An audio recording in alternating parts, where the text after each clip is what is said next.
الحمد لله نحمده ونستعينه ونستغفره ونعوذ بالله من شرور أنفسنا ومن سيئات أعمالنا من يهده الله فلا مضل له ومن يضلل فلا هادي له وأشهد أن لا إله إلا الله وحده لا شريك له وأشهد أن محمدًا عبده ورسوله أما بعد فإن أصدق الحديث كتاب الله وخير الهدي هدي محمد صلى الله عليه وسلم وشر الأمور محدثاتها وكل محدثة بدعة وكل بدعة ضلالة يا أيها الذين آمنوا اتقوا الله حق تقاته ولا تموتن إلا وأنتم مسلمون يا أيها الناس اتقوا ربكم الذي خلقكم من نفس واحدة وخلق منها زوجها وبث منهما رجالا كثيرا ونساء واتقوا الله الذي تساءلون به والأرحام إن الله كان عليكم رقيبا يا أيها الذين آمنوا اتقوا الله وقولوا قولا سديدا يصلح لكم أعمالكم ويغفر لكم ذنوبكم ومن يطع الله ورسوله فقد فاز فوزا عظيما أما بعد فأعوذ بالله من الشيطان الرجيم وَلَنَبْلُوَنَّكُمْ بِشَيْءٍ مِّنَ الْخَوْفِ وَالْجُوعِ وَنَقْصٍ مِّنَ الْأَمْوَالِ وَالْأَنفُسِ وَالثَّمَرَاتِ وَبَشِّرِ الصَّابِرِينَ الَّذِينَ إِذَا أَصَابَتْهُم مُّصِيبَةٌ قَالُوا إِنَّا لِلَّهِ وَإِنَّا إِلَيْهِ رَاجِعُونَ اولئک علیہم صلوات من ربہم ورحمہ واولئک هم المہتدون۔ ہر قسم کی حمد و ثنا اللہ وحدہ لا شریک کے لیے کہ جس ذات باری تعالیٰ نے انسان کو اس دنیا میں بھیجا، زندگی میں خوشی بھی ہے غم بھی ہے، اور اللہ تبارک و تعالیٰ نے دکھوں پریشانیوں اور مصیبتوں میں انسان کو کیسے زندگی گزارنی ہے اس بارے میں اپنے پیارے کلام میں بڑی ہی خوبصورت تعلیمات دیں۔ ان گنت لا تعداد درود و سلام ہو نبی کائنات صلی اللہ علیہ وسلم کی ذات اقدس پر، جنہیں جہانوں کے لیے رحمت بنا کر بھیجا اور جنہوں نے انسان کو غمی اور خوشی کیسے گزارنی ہے اس کے بارے میں بہترین تعلیمات دیں۔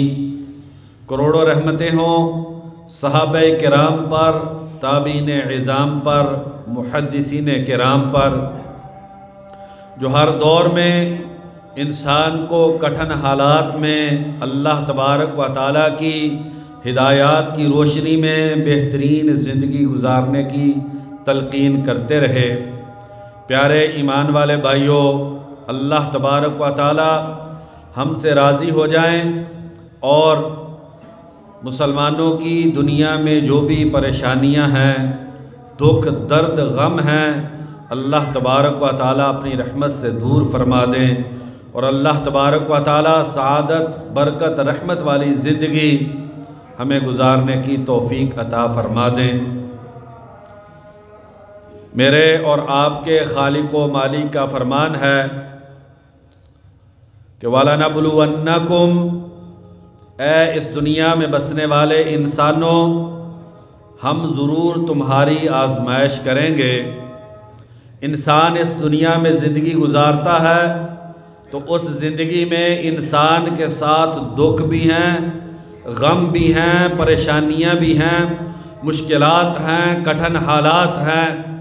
کبھی انسان اپنے مالی معاملات میں پریشان ہے، کبھی انسان اپنی اولاد کے حوالے سے پریشان ہے، کبھی انسان کے اپنے جسم میں بیماری ہے، اور کبھی انسان اپنے کاروبار کے حوالے سے تنگ دامنی کا شکار ہوتا ہے۔ کبھی انسان اس دنیا کی زندگی گزارتے ہوئے اس کے اس دنیا میں کچھ دشمن بن جاتے ہیں، جس کی وجہ سے انسان کو زندگی میں دکھ آتے ہیں۔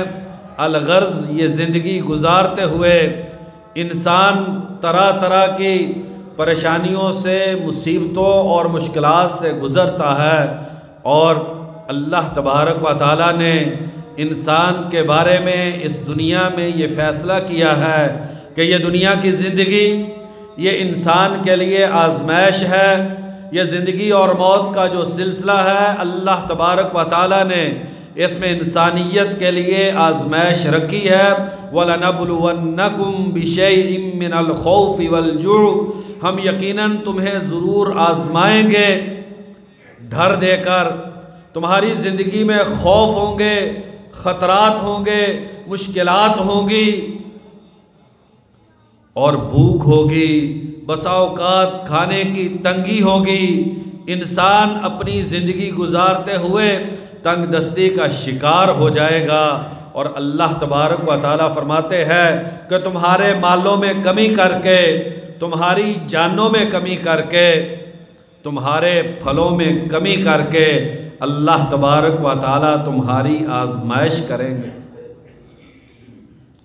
انسان کے پاس مال ہے، آسمان سے کوئی آفت آتی ہے، انسان کا مال ضائع ہو جاتا ہے۔ سیلاب آتا ہے، انسان کا جو مال ہے وہ غرق ہو جاتا ہے۔ انسان کاروبار کر رہا ہے، کاروبار میں نقصان ہو جاتا ہے، دھوکہ ہو جاتا ہے۔ اس دنیا کی زندگی کو گزارتے ہوئے کبھی کبھار ظالم لوگ ایسے انسان کی زندگی میں آتے ہیں جو انسان کا مال انسان سے چھین لیتے ہیں۔ یہ شب و روز کی محنت، انسان نے جو دن رات ایک کر کے پسینہ بہا کے جو مال و متاع حاصل کیا ہوتا ہے، کبھی اسے بھائی چھین لیتے ہیں، کبھی دوست اسے چھین کر لے جاتے ہیں۔ کبھی حکمران ظالم آتا ہے اور وہ مسلمانوں کے مالوں کو ہڑپ کر لیتا ہے، کبھی چور اور ڈھاکو آتے ہیں جو انسان کی محنت کی کمائی کو اس سے لوٹ کر لے جاتے ہیں۔ والانفس، اور انسان کے جسم میں انسان کی آزمائش ہوتی ہے۔ انسان کو طرح طرح کی بیماریاں آتی ہیں۔ ابھی بچہ دنیا میں آتا ہے، کبھی وہ بیمار ہو جاتا ہے، والدین اسے اپنے ہاتھوں میں اٹھائے ہوئے اپنے جگر کے ٹکڑے کو اس کی زندگی کی امید لیے ہوئے ہسپتالوں کے چکر لگاتے ہیں، اور کبھی انسان اپنے جسم کے کچھ حصے مختلف عوارض اور اسباب کی وجہ سے کھو بیٹھتا ہے۔ کسی کا ہاتھ کٹ جاتا ہے، کسی کی ٹانگ اس کے جسم سے علیحدہ ہو جاتی ہے، کسی کو اپنی آنکھوں کی روشنائی جو ہے اس کی روشنائی چلی جاتی ہے۔ کبھی انسان کے اپنے جسم میں بیماریاں ہیں، کبھی انسان کی اولاد، بیوی میں، بھائیوں اور بہن میں، والدین میں انسان کو اس طریقے کی آزمائشیں آتی ہیں۔ والثمرات، اور پھلوں میں اللہ تبارک و تعالیٰ کی طرف سے آزمائش ہوتی ہے۔ کھیتی، بیج بویا ہے، محنت کی ہے، پانی لگایا ہے، دن رات صرف کیا ہے، پہرے داری کی ہے، اپنے آرام کو تج کیا ہے، تھتھرتی ہوئی سردیوں میں پانی لگایا ہے، لیکن کھیتی صحیح طور پر نہیں ہوتی۔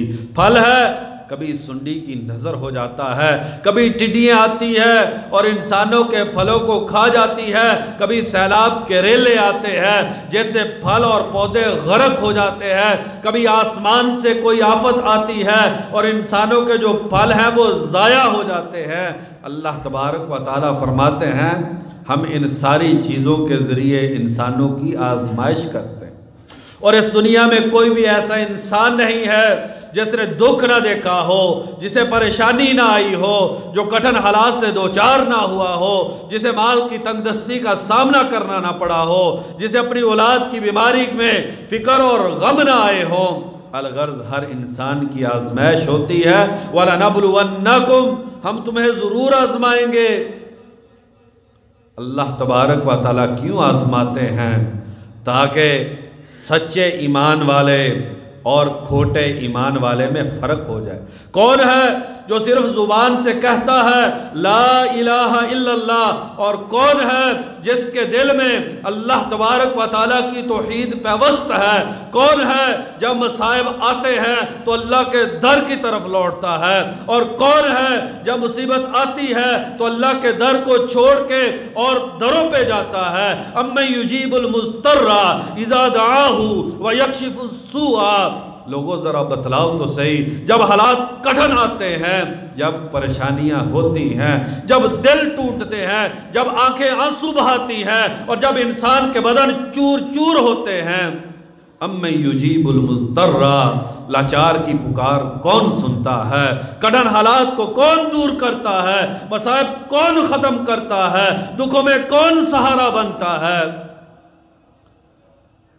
وَلَنَبْلُوَنَّكُمْ، اللہ تبارک و تعالیٰ فرماتے ہیں ہم تمہیں ضرور آزمائیں گے، حَتَّى نَعْلَمَ الْمُجَاہِدِينَ مِنْكُمْ وَالصَّابِرِينَ، یہاں تک کہ ہم دیکھیں کون ہے جو اللہ تبارک و تعالیٰ کی طرف محنت کر کے جانے والا ہے، اور کون ہے جو ان مصائب میں صبر کر کے ان مصیبتوں کو اپنے لیے خیر اور برکت کا ذریعہ مانتا ہے۔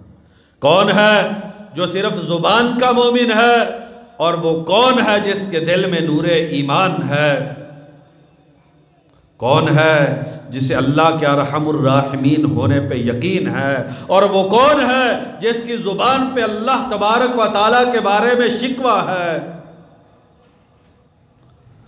اگر انسان اسلامی تاریخ میں آنے والی پریشانیوں کا مطالعہ کرے تو اس آیت کا جواب ایک ہی ہے کہ اللہ کے علاوہ کوئی نہیں ہے۔ وہ کون تھا جس نے سامنے سمندر ہے اور پیچھے فرعون کا لشکر ہے، اس سمندر میں رستہ پیدا کرنے والی ذات کون سی ہے؟ کیا وہ موسیٰ علیہ السلام ہیں یا اللہ احکم الحاکمین ہیں؟ جلتی ہوئی آگ کے اندر جب ابراہیم علیہ السلام کو پھینکا گیا تو وہ کون سی ذات ہے جس نے اس آگ کو گلو گلزار بنا دیا تھا؟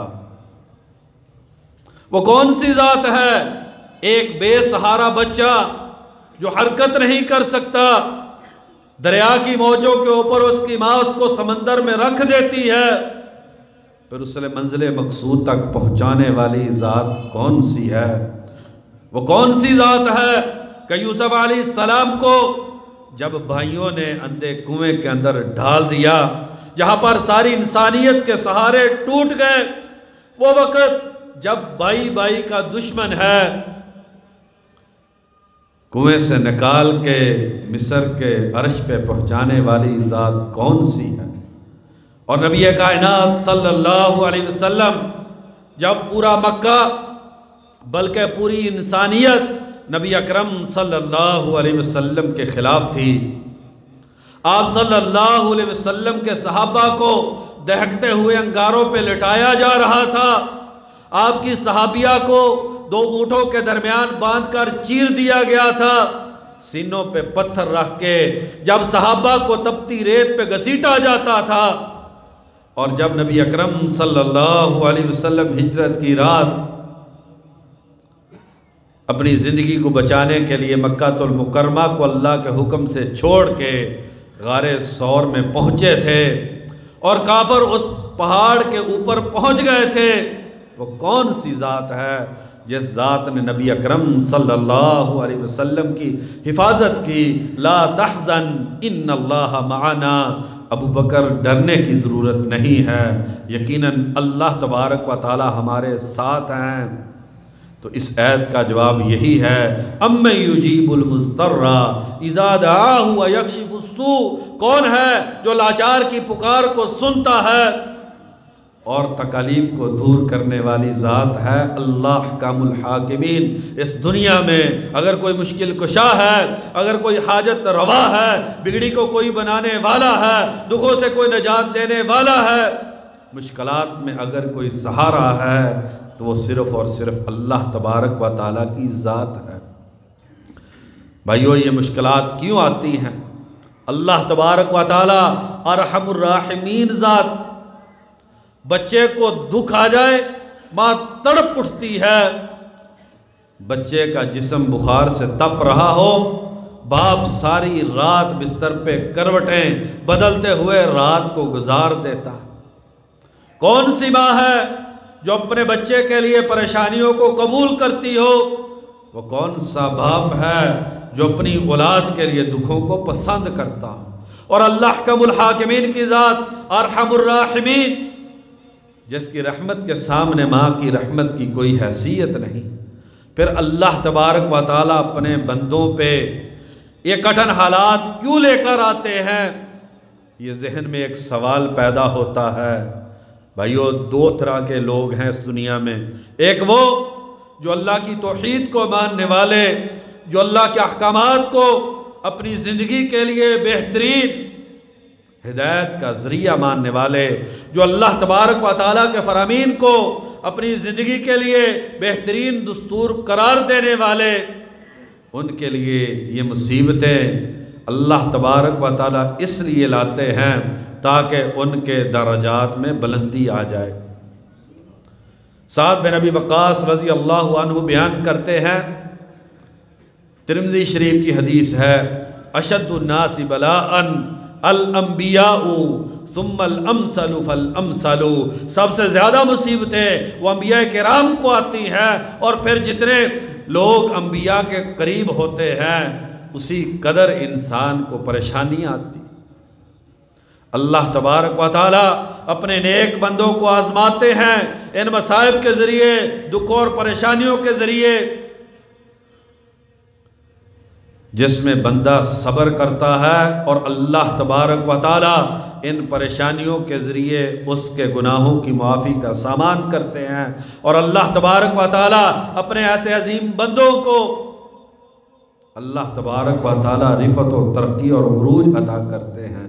سیدنا ابراہیم علیہ السلام کو دیکھیے، ایک لمبے عرصے تک اولاد نہیں ملی، اولاد ملی تو صحرا میں چھوڑ دینے کا حکم ہے۔ اولاد تھوڑی بڑی ہوئی، اپنے ہاتھ سے ذبح کرنے کے احکامات ہیں، آگ میں ڈالے گئے ہیں۔ کس قدر مشکلات ہیں، پوری قوم دشمن ہے، گھر میں باپ بھی دشمن ہے، اور اللہ تبارک و تعالیٰ نے جب ابراہیم علیہ السلام کی آزمائش ان چیزوں سے کی، فَأَتَمَّهُنْ، ابراہیم علیہ السلام ان ساری آزمائشوں میں پورے اترے۔ قَالَ إِنِّي جَاعِلُكَ لِلنَّاسِ إِمَامًا، ابراہیم تم نے ساری آزمائشوں میں صحیح پورے اترے ہو امتحان پر، میں تجھے انسانیت کے لیے امام بنا دوں گا۔ اور پھر جتنے بھی نبی اللہ تبارک و تعالیٰ نے بھیجے وہ ابراہیم علیہ السلام کی اولاد سے، اور دوسرا انسان گناہگار، گناہوں کی زندگی گزارنے والا، اللہ تبارک و تعالیٰ کو بھول جانے والا، اس دنیا کی زندگی کی رنگینی کو اپنے لیے سب کچھ سمجھنے والا، دنیا کی لذتوں میں اتنا مگن کہ اپنی قبر اور محشر کے میدان کو بھول جانے والا، اس پہ مصائب اس لیے آتے ہیں کہ اس کا دل ٹوٹے، اس کی آنکھوں میں آنسو آئے، اور وہ اللہ تبارک و تعالیٰ سے توبہ کر لے۔ امام ابن القیم رحمہ اللہ فرماتے ہیں کہ اگر لوگوں کی آزمائش مصائب کے ذریعے نہ ہوتی، ذرا بھائیو سوچئے، غور کیجئے، اگر میری اور آپ کی زندگی میں کوئی دکھ نہ ہوتا تو شاید ہم اپنے اللہ کو بھول جاتے۔ کہتے ہیں لا تغو، لوگ اس دنیا میں سرکش ہو جاتے، یہ چھوٹی چھوٹی جو ٹھوکریں ہیں یہ انسان کو اللہ کی طرف واپس لاتی ہیں، انسان کے دل میں توبہ کا جذبہ پیدا ہوتا ہے، انسان اپنے آپ کو اللہ کا محتاج سمجھتا ہے، اور اگر انسان گناہ کرے اور اس کی زندگی میں یہ آزمائشیں نہ آتی تو انسان سرکش ہو جاتا، بے مہار ہو جاتا، یہ دنیا ظلم سے بھر جاتی۔ اور اللہ تبارک و تعالی لوگوں کو ان پریشانیوں کے ذریعے اپنے قریب کرتے ہیں۔ وما اصابکم من مصیبت فبما کسبت ایدیکم ویعفو عن کثیر۔ یہ جو تمہیں پریشانی آتی ہیں یہ تمہارے اپنے ہی اعمال کا نتیجہ ہے، یہ تمہارے ہاتھوں کی کمائی ہے، یہ اللہ کی اس نافرمانی کا نتیجہ ہے جو تم دن رات اللہ تبارک و تعالیٰ کی نافرمانی کرتے ہو۔ وَيَعْفُ عَنْ كَثِيرٍ، اللہ تبارک و تعالیٰ تو بڑے رحیم ہیں، بہت سارے گناہ تو اللہ تبارک و تعالیٰ معاف کر دیتے ہیں۔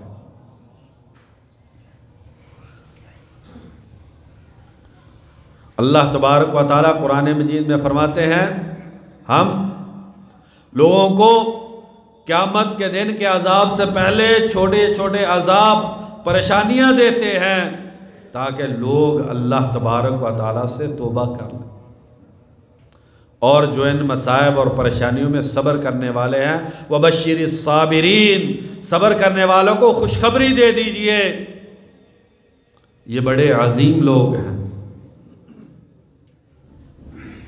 عبداللہ بن محمد ایک اپنے وقت کے محدث اور مجاہد ہیں۔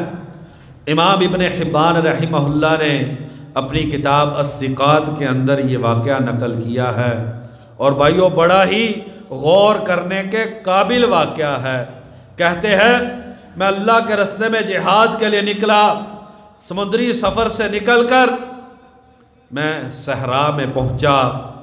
مصر کا علاقہ ہے، صحرا ہے، صحرا میں ایک خیمہ ہے اور اس خیمے سے ایک آواز آ رہی ہے۔ میں قریب ہوتا ہوں کہ اس صحرا میں یہ خیمہ کیسا، تو قریب جاتا ہوں تو ایک آواز سنائی دیتی ہے، اللہم اوزعنی ان احمدک حمدا اکافی بہا نعمتک علی التی انعمت بہا علی۔ یا اللہ مجھے توفیق دے کہ میں تیری ان نعمتوں کا شکر کر سکوں جو نعمتیں تو نے مجھ پر کی ہیں۔ وفضلتنی علی کثیر من خلقک تفضیلا، اور یا اللہ بہت سارے لوگ ہیں جو مجھ سے کم ہیں، جو مجھ سے نیچے ہیں، میں ان سے بہتر ہوں، ان کی زندگی میں دکھ مجھ سے زیادہ ہیں۔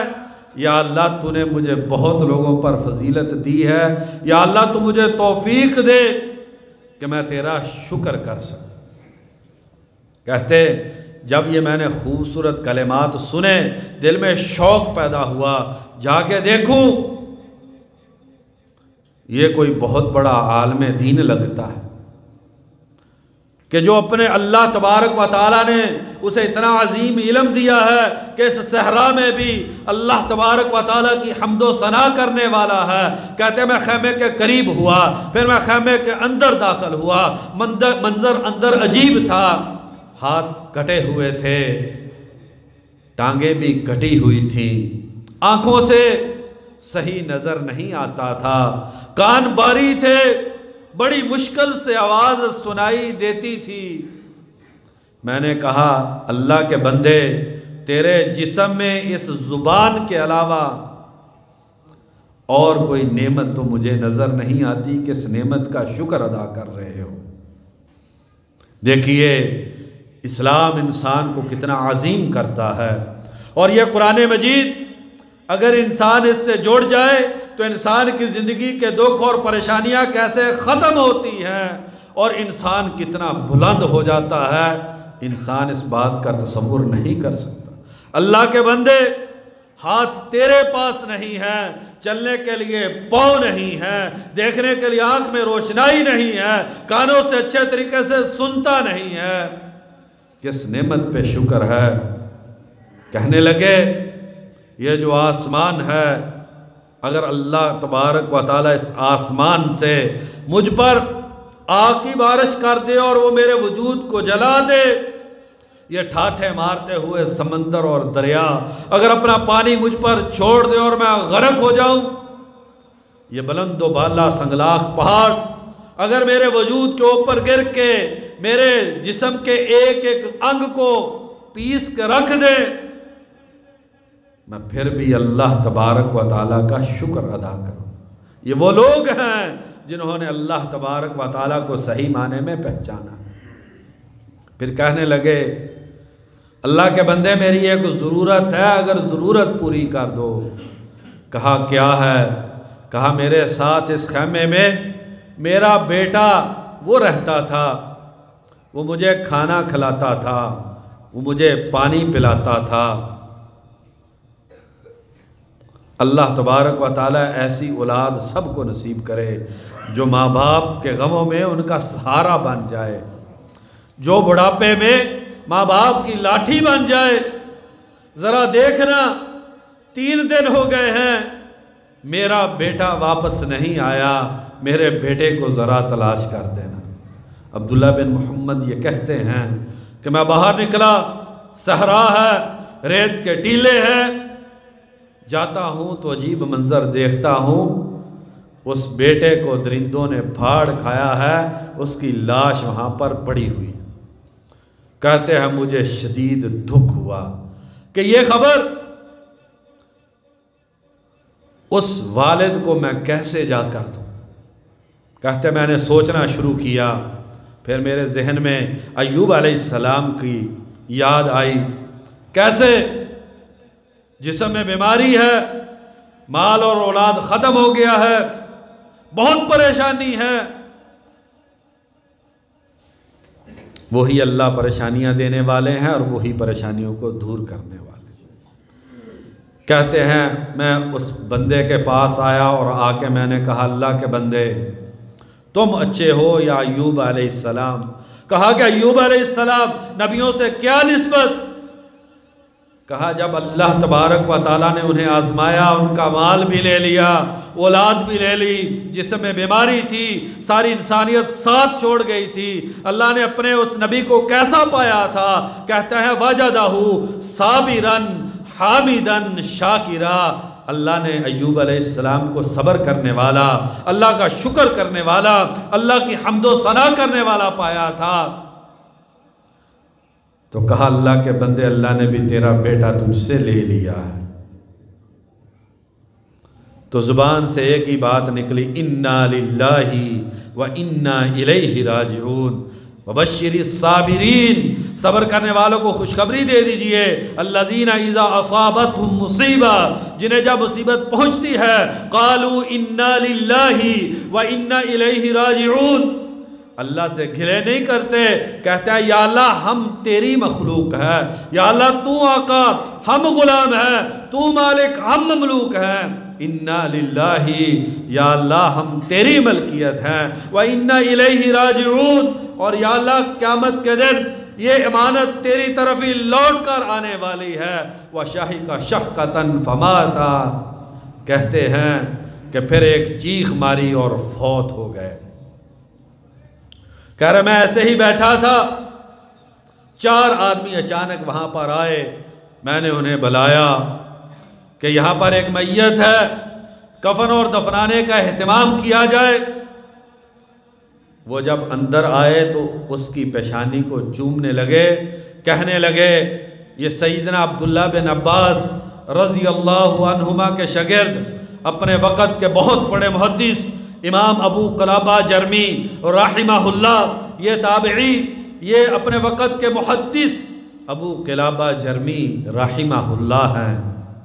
کہتے ہیں ہم نے کفن کیا، دفنا دیا، رات کو میں سویا، سوتے کیا دیکھتا ہوں جنت کا ایک باغ ہے، اور اس باغ میں یہی بھائیو اس دنیا میں ہاتھ پاؤں نہیں ہیں، لیکن جنت میں انسان کے لیے سب کچھ۔ کہتے ہیں میں نے خواب میں دیکھا جنت کا باغیچہ ہے اور 2 جنت کے بہترین لباس پہنے ہوئے ہیں۔ میں نے ان سے پوچھا کہ اللہ تبارک و تعالیٰ نے یہ خوبصورت معاملات کیسے کیے؟ تو قرآن مجید کی آیت پڑھی، سلام علیکم بما صبرتم، تم نے جو صبر کیا اس کی وجہ سے اللہ تبارک و تعالیٰ نے سلامتیوں کو نازل کر دیا۔ اور پھر کہتے ہیں کہ اللہ کی جنتوں کے جو عظیم درجات ہیں یہ مصائب پر صبر کر کے، نعمتوں پر شکر کر کے، مجلس اور تنہائی میں اللہ تبارک و تعالیٰ کا ڈر اور خوف کے ساتھ اپنی زندگی گزارنے سے جنت میں انسان کو عظیم و شان درجات اور محلات ملتے ہیں۔ بھائیو، یہ صبر اور یہ انا للہ و انا الیہ راجعون بڑی عظیم چیز ہے۔ سیدنا ابو سعید خدری رضی اللہ عنہ بیان کرتے ہیں، بخاری اور مسلم کی حدیث ہے، وَمَا أُوتِيَ أَحَدٌ عَطَاءً خَيْرًا وَأَوْسَعَ مِنَ الصَّبْرِ۔ انسان کو اس دنیا میں جتنی بھی نعمتیں ملی ہیں، ان نعمتوں میں سے صبر سے بہترین اور وسیع نعمت اور کوئی نہیں ملی۔ سب سے بڑی نعمت جو انسان کو اس دنیا میں ملتی ہے، بخاری اور مسلم کی حدیث ہے، وہ صبر ہے۔ خیر والی بہترین نعمت وہ صبر والی نعمت ہے۔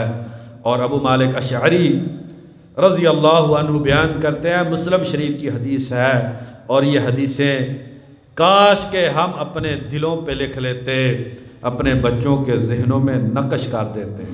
آپ صلی اللہ علیہ وسلم فرماتے ہیں، الصبر ضیاء، صبر روشنی ہے۔ جب حالات کٹھن ہوتے ہیں، جب مصائب کے اندھیرے آتے ہیں، تو یہ جو صبر ہے یہ انسان کو رستہ دکھلاتا ہے۔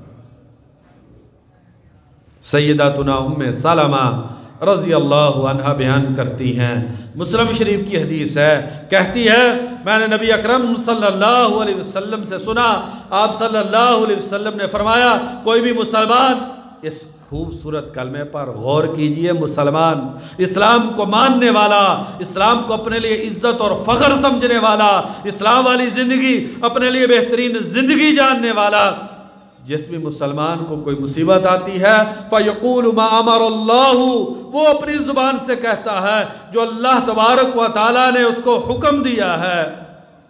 کتنی خوبصورت دعا ہے، کتنا بڑا اسلام کا تحفہ ہے۔ اتنا عظیم تحفہ کبھی کسی باپ نے اپنی اولاد کو نہیں دیا، کسی ماں نے جو ہے وہ اپنے بچوں کو نہیں دیا۔ وہ کیا کہتا ہے، اِنَّا لِلَّهِ وَإِنَّا إِلَيْهِ رَاجِعُونَ اللہم اجرنی فی مصیبتی۔ کئی بھائی غلطی سے پڑھتے ہیں اللہم اجرنی، نہیں بھائی، اللہم اجرنی فی مصیبتی، یا اللہ میری اس مصیبت کو میرے لیے اجر کا ذریعہ بنا دے۔ وَأَخْلِفْ لِي خَيْرًا مِّنْهَا، اور یا اللہ اس سے بہترین چیز تو مجھے عطا کر دے۔ إِلَّا أَخْلَفَ اللَّهُ لَهُ خَيْرًا مِّنْهَا، یہ نبی اکرم صلی اللہ علیہ وسلم نے اپنی زبان رسالت سے اس بات کا وعدہ کیا ہے کہ اللہ تبارک و تعالیٰ اس انسان کو جو پریشانی آئی ہے، جو نعمت چھینی ہے، اس سے بہتر اللہ تبارک و تعالیٰ عطا کر دیتے ہیں۔ دیکھیے یقین کی بات ہے، ماننے کی بات ہے، یہ ایمان اور ایقان کی بات ہے۔ ام سلمہ رضی اللہ عنہ کہتی ہیں، ابو سلمہ مجھ سے بہت پیار کرتے تھے، ہمارا آپس میں بہت محبت کا رشتہ تھا۔ جب فوت ہوئے تو میرے دل میں خیال آیا ابو سلمہ سے اچھی اور دنیا میں نعمت کیا ملے گی۔ یہ وہ بہترین بیویاں ہیں جو اس دنیا میں اپنے لیے سب سے بڑی نعمت اپنے خاوند کو مانتی ہیں۔ کہتی میرے دل میں خیال آیا ابو سلمہ سے بڑی بھی اس دنیا میں کوئی نعمت ہو سکتی ہے، لیکن فرمان نبوی تھا، میں نے یوں ہی کہہ دیا، اِنَّا لِلَّهِ وَإِنَّا إِلَيْهِ رَاجِعُونَ اللہم اجرنی فی مصیبتی وَأَخْلِفْ لِي خَيْرًا مِّنْهَا۔ عدت ختم ہوئی تو نبی کائنات صلی اللہ علیہ وسلم، سید الاولین والآخرین، امام الانبیاء، وہ میرے لیے شادی کا رشتہ لے کر آئے اور کہا کہ میں تم سے شادی کرنا چاہتا ہوں۔ آئیے بھائیو، میں اور آپ بھی اگر نیک ہیں تو ان مصائب کو اپنے لیے رفع درجات کا سبب جانیے، اور اگر گناہ گار ہیں تو گناہ کے رستے کو چھوڑ دیجئے، توبہ کر لیجئے۔ یہ پریشانیاں جو ہیں یہ انسان کے لیے نعمت بن جائیں گی۔ اللہ تبارک و تعالیٰ سے دعا ہے اللہ تبارک و تعالیٰ مجھ کو اور آپ کو بہترین ایمان تقوی والی زندگی گزارنے کی توفیق نصیب فرما دے۔ وما توفیقی الا باللہ۔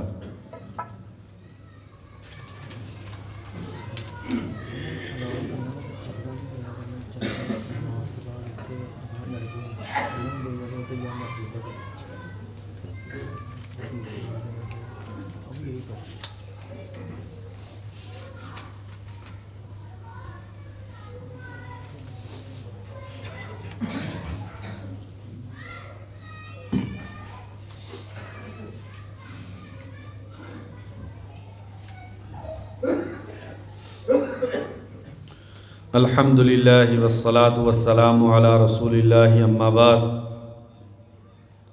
سیدنا ابو ہریرہ رضی اللہ عنہ بیان کرتے ہیں نبی اکرم صلی اللہ علیہ وسلم نے فرمایا ما من مسلم یصیبہ نصب ولا وصب ولا ہم ولا حزن ولا اذن ولا غم، کوئی بھی مسلمان اسے تھکاوٹ پہنچے، زخموں سے چور ہو، اسے کوئی غم پہنچے، اسے کوئی پریشانی ہو، ذہنی ٹینشن ہو، اذن کوئی تکلیف ہو، ولا غم کوئی بھی غم ہو، حتی شوکا کانٹا جو اس کے پاؤں میں لگ جائے، اللہ تبارک و تعالی ان ساری چیزوں کو اس کے گناہوں کا کفارہ بنا دیتے ہیں۔ الا کفر اللہ بہا خطایاہ، ان ساری پریشانیوں کے ذریعے اللہ تبارک و تعالی انسان مومن کے ایمان والے کے گناہوں کو معاف کر دیتے ہیں۔ سیداتنا عائشہ رضی اللہ عنہ بیان کرتی ہیں، مسلم شریف کی حدیث ہے، مومن کو جب بھی کوئی پریشانی آتی ہے، کانٹا ہو یا اس سے کوئی بڑی تکلیف آ جائے، الا رفعہ اللہ بہا درجۃ او حتی عنہ بہا خطیئۃ، اللہ جنت میں اس کے ذریعے درجات کو بلند کر دیتے ہیں یا انسان کے گناہوں کو معاف کر دیتے ہیں۔ انما یوفی الصابرون اجرہم بغیر حساب، اللہ تبارک و تعالیٰ فرماتے ہیں صبر کرنے والوں کو ہم بغیر حساب اور کتاب کے اجر عطا کرتے ہیں۔ پیارے ایمان والے بھائیوں، یہ آپ کی پیاری مسجد، یہ ایمان کا گہوارہ، یہ مسجدیں، یہ ایک مسلمان کی زندگی میں بہت بڑی نعمت ہیں۔ ان لوگوں سے ان مسجدوں اور مدرسوں کی قدر جانیے جو زمین پر سجدہ کرنے کے لیے جن کی پیشانیاں مسجدوں کو ترس رہی۔ یہ ایمان کے گھر، یہ اللہ تبارک و تعالیٰ کی عبادت اور عبودیت کے گھر، اور نبی اکرم صلی اللہ علیہ وسلم مدینہ المنورہ میں اپنے اور صحابہ کے گھر بنانے سے پہلے نبی اکرم صلی اللہ علیہ وسلم نے ایمان کے گھر کو، مسجد کو تعمیر کیا۔ یہ مسجد کی تعمیر میں کردار ادا کرنا یہ ایمان کی علامت ہے اور اس پہ جنت کی خوشخبری ہے۔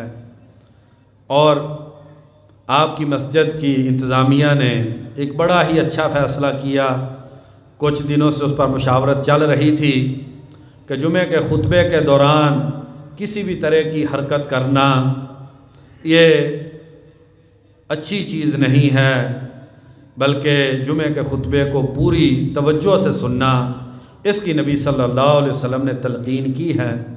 تو پیسوں کے حوالے سے بھائی کپڑا لے کر آپ کی خدمت میں حاضر ہوتے تھے۔ اللہ تعالیٰ جزائے خیر دے۔